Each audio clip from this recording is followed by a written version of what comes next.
डगरिया समधी बनल बनवटिया रापटगंज में खुलल बाटे बतिया हरू बनना बनवटिया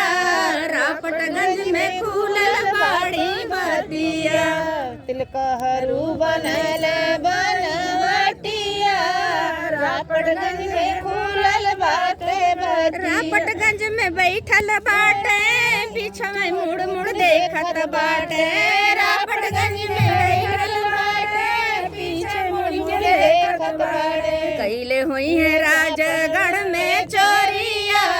रापटगंज में खुलल बाड़ी बतिया कैले हुई राजगढ़ में चोरिया में खुलल बाटे बतिया कैले हुई है मड़ियान में चोरिया रापटगंज में खुलल बाटे बतिया कैले हुई पूरा में चोरिया रापटगंज में खुलल बाटे बतिया सरवा बनना बनवटिया रापटगंज में खुलल बाड़ी बतिया सरवा बनवटिया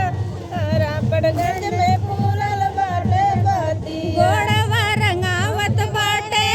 पीछे मुड़ मुड़ देखत बाटे गोड़वा रंगावत बाटे